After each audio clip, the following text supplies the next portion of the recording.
Off and running with another edition of the Zoneheads podcast. And today I am joined by everyone's favorite New Jerseyan back on the pod. Tozzi, hello. It is always a pleasure. What's the elevator pitch for how life is going? The Zoneheads always like the update. Well, I'm kind of dehydrated on this Monday. Kind of got after it this weekend. Watched some Yankee baseball. Took 2 out of 3 against the Rocks. Play a lot of college football 25. I think I scared myself straight. I don't even think I can play anymore. I've won 5 natties with Rutgers. Of course, Rutgers. And I've graduated to the Madden playing, and I think I've also scared myself straight with that. The controller broke, so I think that's a good sign. Can't have a video game platform around. It's not very productive.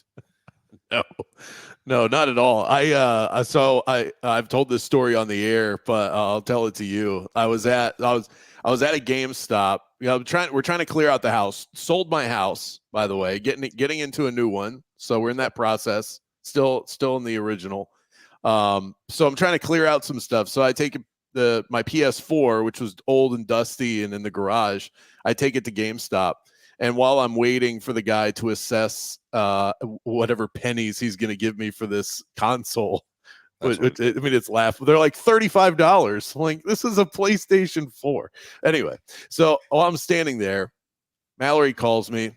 She's like, "What are you doing?" I tell her what's going on, and she goes, "How much is a PS5?"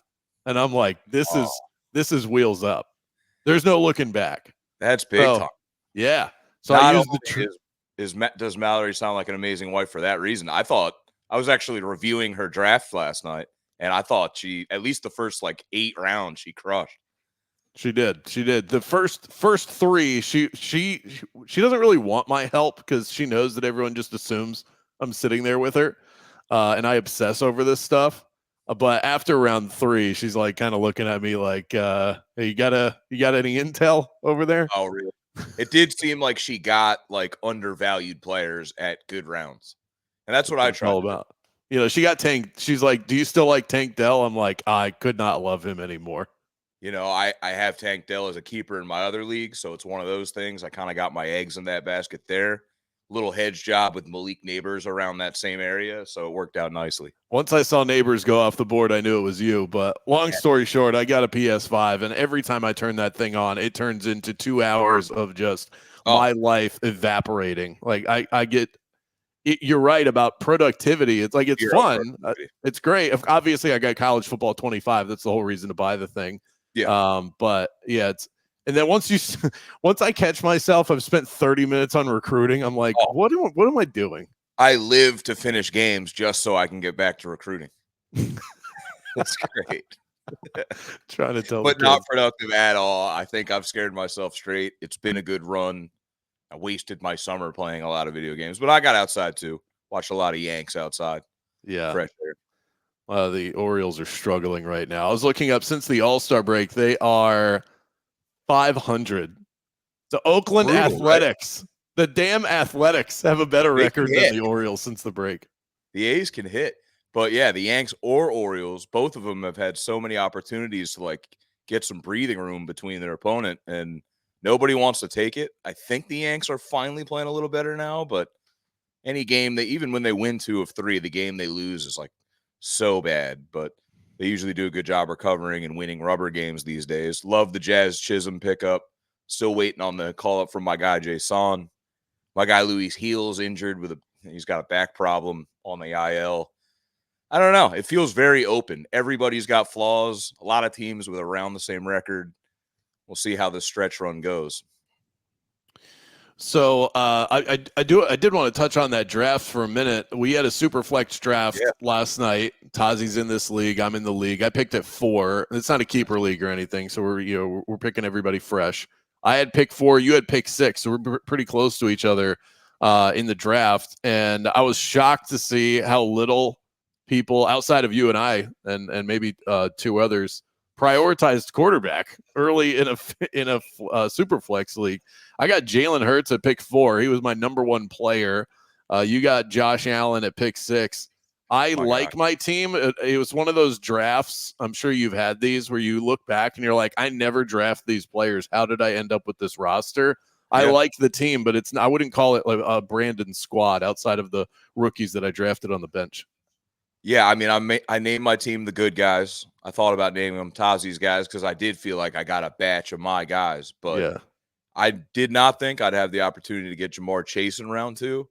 I wouldn't necessarily be running to draft him because he feels like these days he's sort of catching everything underneath rather than going over the top like he did in that year that they went to the Super Bowl. But there's always time to get that done. Dynamic player. If you can stay on the field, I'm pretty happy about the value there. But yeah, Superflex drafts. I don't know. I did some research, and the professionals made it sound like you should get your quarterback right away. Last year, I did not do that. I think I was rocking with Jared Goff and Daniel Jones late. Ironically enough, I'm buying back into Dan for some reason. They're going to take shots. He's going to throw picks. Don't know how many games the Giants are going to win, but they're forcing him to throw shots. Could lead to some fantasy numbers, but I also hedged my bets with that second quarterback, guys like Sam Darnold, Will Levis, Darnold in that Vikings offense. Yeah. At some point should cook.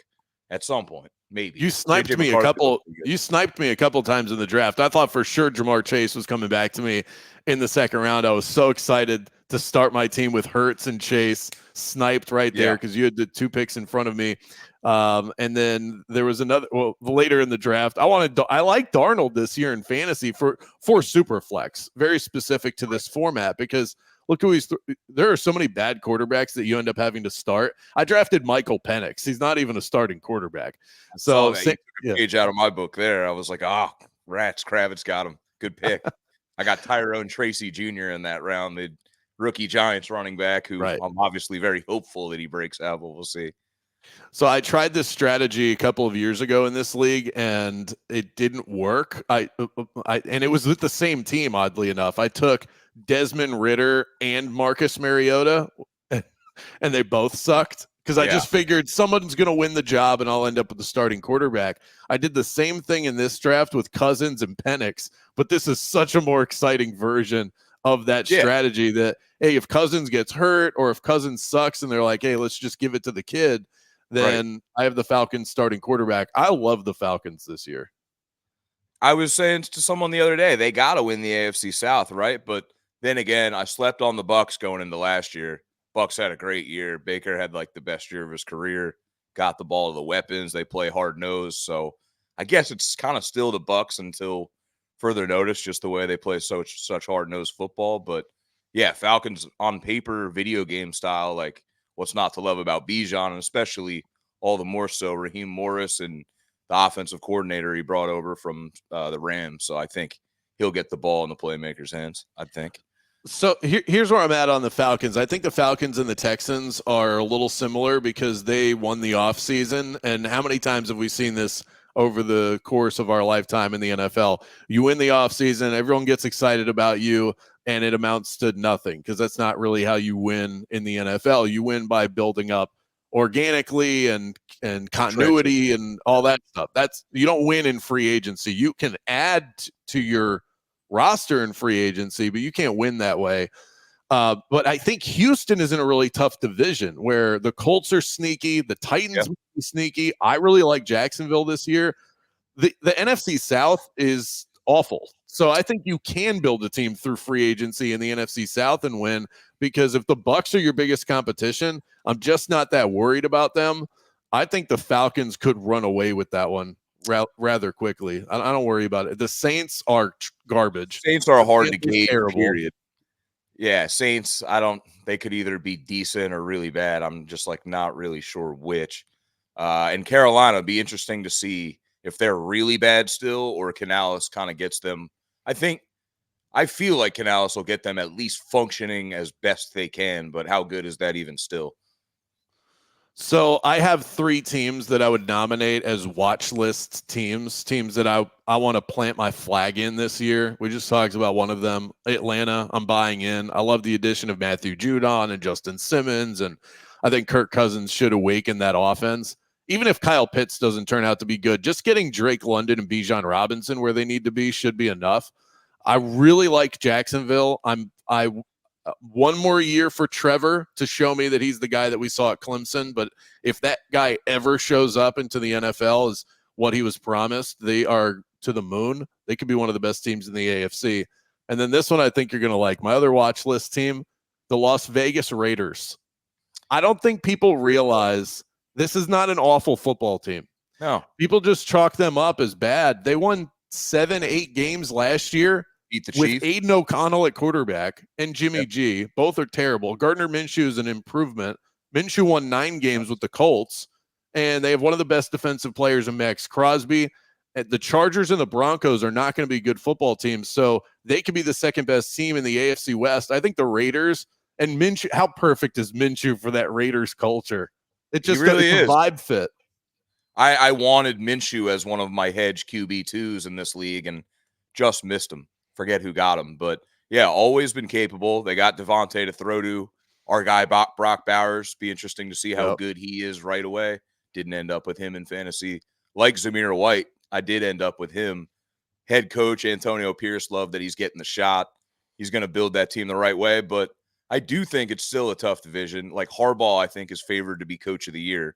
He usually gets way more out of his teams, even in the NFL, than he should. But it's kind of a brand new recreation. Herbert's already dealing with plantar fasciitis, right? So be interesting to see how quick they can get. Your guy, Ladd McConkey, you ended up with him in the draft, right? I'm hearing good things about finally. So I had 3 from Thursday until last night. Those were my 3 big drafts, and now I have the post-draft blues because I'm officially done with draft season, which is kind of depressing. But I love Ladd McConkey as the number 1 receiver in that offense, and I didn't get him in the other 2. So finally ended the weekend with Ladd McConkey. Yeah, I always felt like Georgia never used him quite enough. Like he'd appear when needed, but I think it's going to be like one of these guys you see in college basketball on a cramped floor, not put up as many numbers, and then they get out in the open floor in the NBA and able to put up more. That's what it feels like Ladd's about to get done in the league, or at least that's what it feels like. Haven't watched a whole lot of preseason around the league. It's tough to even watch my own team besides last week. Giants played the Texans, played their starters a full half. It's a good half of football. Both teams played their starters.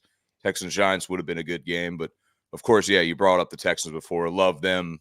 Feel like they are, like, already learned kind of how to win. They brought in some more veterans. You know, they should be they're on the map now, so they won't take anybody by surprise. But I do feel pretty confident in my Texans still. And then, yeah, going back to the AFC West, who's the other team? Obviously, Chiefs, Raiders, Chargers, and the Broncos. Bo Nix has looked good in the preseason for what it's worth, and maybe Sean Payton found his guy. Yeah, I don't like the uniforms, much to some of our Bronco fans' friends' chagrin. They got on my case about it. I don't know. They're new age. I like to keep things classic, but that's the least of the worries. Just to get away from Russell Wilson is probably good for them. I think Nick should be ready to start. I don't think they'd go to Stidham over him. It doesn't feel worth trying to do. I would assume he's ready enough. But, yeah, there's some good themes this year. You talk about the dark horse. I can sort of get myself behind Atlanta. Like, there's always – I'm hoping it's my Giants. The defense – take this – I want you to take this opportunity and sell me on the Giants because I am not low – given their expectation, which is like in the toilet. Nobody believes that the Giants are going to do anything. I think they're going to be one of those teams. Like I've pegged the Raiders, the Titans, and the Giants as my teams that people expect nothing from. They're going to be, at the very least, they're going to be tough outs. But you probably believe in them because you read all of the press clippings and you're following your team. So you've probably bought some of the hype even more than I have. So tell me why the Giants are going to be halfway decent. I mean, I try to coax myself into believing before every season. This one feels better than most because I think they finally improved the offensive line to where it's not embarrassing. I don't know if it'll be one of the best in the league, but it might be middle of the pack in the league, which would bring tears to my eyes probably. Then, he's not a great quarterback. He's not. I said the worst thing ever on In the Zone a couple years ago, trying to claim that I'd take Daniel Jones over Lamar Jackson. Oh my God, I forgot. I'll wear it. I'll wear it. Of course, I wouldn't do that now. He had just beaten the Vikings in a playoff game and then got scraped by the Eagles the next week. But I do think they're going to take shots. Dable's calling the plays. Malik Neighbors. It's all about scoring touchdowns. I think the defense is going to be good. Shane Bowen, solid D coordinator coming over from Tennessee, playing a lot of like zone and only blitzing with 4, maybe occasionally bringing some extra guys, but it's going to be on Brian Burns. Dexter Lawrence, Kayvon Thibodeau, and they got this guy who made the preseason roster in preseason, Elijah Chapman, 5'11" John Randall vibes from the interior line position. Huge motor. He chased a running back down the sideline in the Houston game. Max effort play. They said he hits the bag with the same strength as Dexter Lawrence.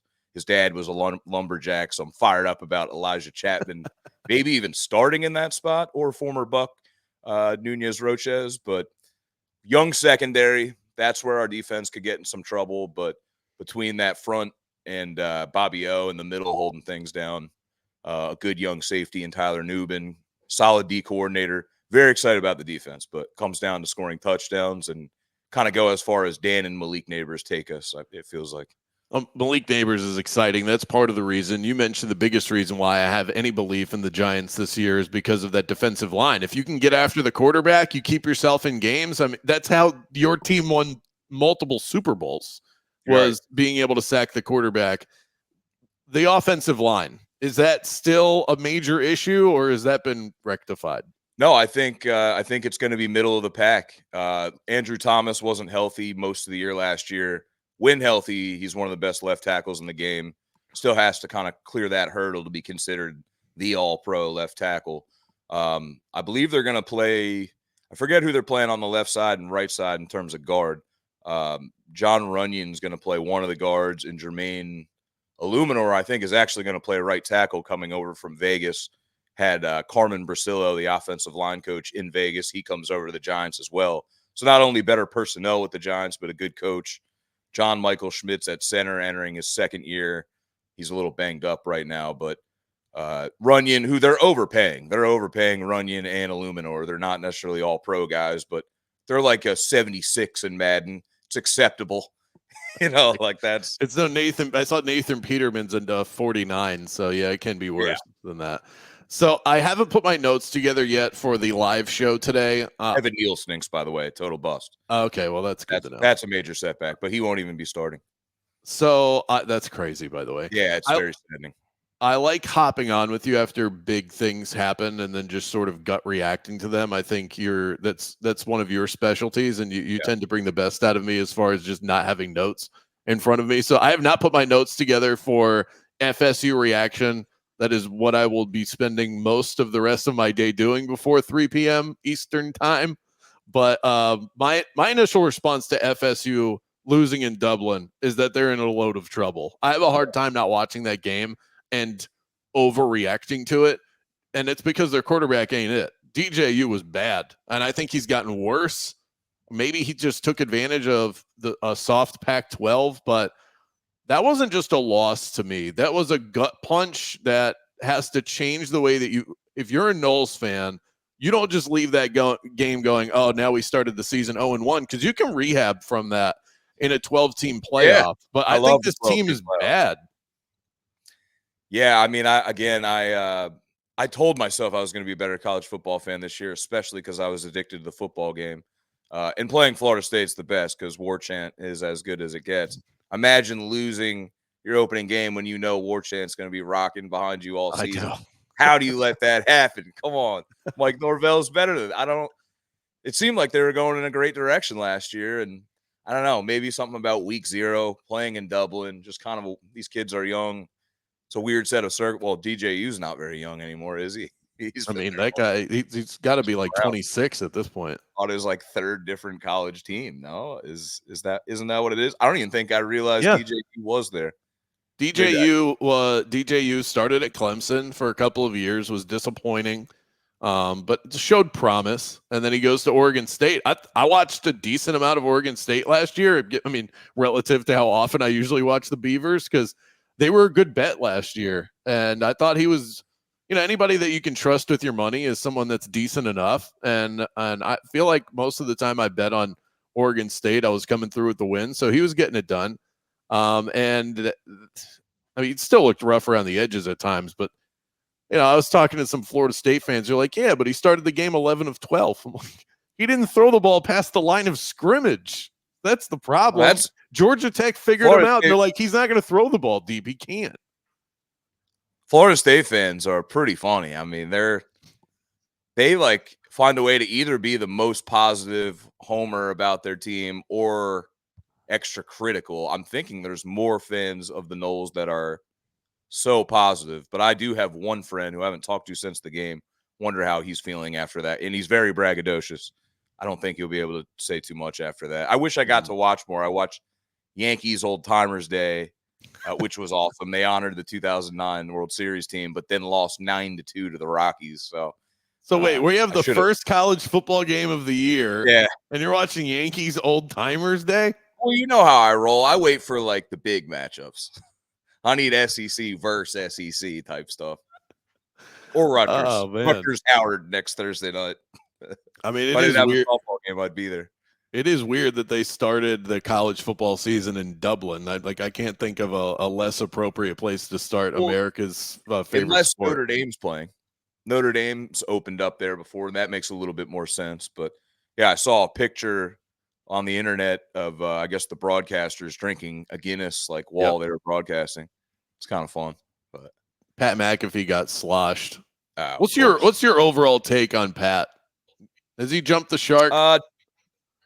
Yeah, a little bit. But he gets Bill Belichick on, so have to give him props for that. Anyone Bill's willing to talk about and even smile and talk football with, like, I guess Pat's doing all right. He's doing something right if he can get Bill's attention. Love that Bill's going to contribute to the media a little bit this year. He's living his best life these days. Taz, anything you want to tell the loyal audience before we hop on out of here? Any place to find you? Something you're working on? I don't know. Yep. Maybe you just want to share your Cash App. Whatever you want to do. Cash App. Yeah, I'm 33 years old. Send money. No, I miss everybody greatly. Appreciate being on these podcasts. I'll come chat it up anytime you want. Just real fired up for football. Playoff baseball coming. Football on its way. Pro and college. Ready for these fantasy leagues. Haven't been doing a lot of betting. What else is new? Haven't gotten back on Twitter. I think that's a good thing. I am back on the gram. You know, some connections I didn't want to lose and whatnot. So don't use it very often. Trying to think what else. Yeah, because the last time we spoke, you had deleted everything. Deleted everything. The day before my Instagram was going to be deleted forever, I did bring it back, but you know, no notifications on. I try to live in the real world as much as I can, obviously, besides playing some video games at times. But Magic basketball, that's getting ready to ramp up. Anything noteworthy there? I like the Caldwell Pope signing. I think that's happened since we last talked. I mean, had a bit of a down year, I thought, comparison to the previous year last year, but what he's built on is Magic basketball. 3-and-D, floor space, doesn't need the ball in his hand like at all. When you're playing Paolo ball, you need guys to properly form around him. So I think exactly. They just want to build off of what they have. This is a team that was the 5 seed last year that if things broke right and they were a little bit hotter at the end, they honestly could have competed for the 2 seed. They were right there. Yeah. So why shake up that much when you're still waiting on Franz and Paolo to hit that next level? That's what's going to get you over the top. It's not going to be bringing in an aging Paul George. It would have been exciting to do something like that, but this was the right move. Sixers, I think, or it'll completely ruin their team. It'll either perfectly save them or hurt them. I'm not sure which. But even if it saves them, it's only going to be a 1-year fix. This isn't a long-term solution, but Philly's just trying to get a championship and then be done with it. I like their roster. I like the McCain draft pick. They got Aiden Bona in the draft too, I think. Maxi's obviously developing. Embiid, I don't know how long he's going to last in this league, but while you got him, you got to try it. But yeah, the Magic, they did an okay job in the draft. De Silva, even though we wanted Connect at the time, but I don't think they ever would have taken him, and the Lakers got him right before him. Yeah, De Silva's just such a Magic guy, and he looked so smooth in the summer league. I actually think he's going to get run. I think he's going to play. Seems like a natural player, just has that natural feel, very Franz-ish. We kind of talked about it after the draft. And Franz, he got paid, played well in FIBA. Yeah. Yeah, and then you saw these guys. I need Franz to stop playing basketball for a minute, though. He played in FIBA last year, then the NBA season. Felt like he tailed off a little bit. Maybe it was fatigue, and then goes into the Olympics. This guy needs a break. Just sleep in a hyperbaric chamber until the season. He plays a lot of basketball, but these Germans are very proud. They want to play. I mean, for anybody who can play for their country on that format, they'll do almost whatever it takes to do it. And I mean, Franz coming off that 1 or 2 of 15 in the game 7 against Cleveland. Like, I'm sure he just wanted to get back on the court immediately and erase that. I mean, he'll never forget it, but that'll help him get better for the future. I mean, he's this young. He's already got good playoff experience. He did drop 30 in a game in that series, so it's not like he was completely shook about the playoffs. I believe in Franz. Sucks about the timing of that, but a road game in game 7 for a team whose best players are this young, I think it's only going to help going forward. But got to take the right swings. You know, I'm critical about roster building and being a little bit bold at times. I worry about the boldness sometimes, but, you know, they're quality basketball ops, it feels like. They're off the ground. At some point, they're going to have to take that swing, but it didn't have to be yet, if we're being honest. Maybe at the deadline. It depends on what the team looks like. But he's Mike Tozzi. We're going to do this as we've been, but definitely throughout the football season. As I said, I love gut reacting to everything that happens in front of us over the weekend with Tozzi. And so the NFL season getting underway. Sunday nights, Monday mornings, him and I will hop on together throughout the course of the season periodically. Always great catching up with you, my friend. Absolutely. Love it. Anytime.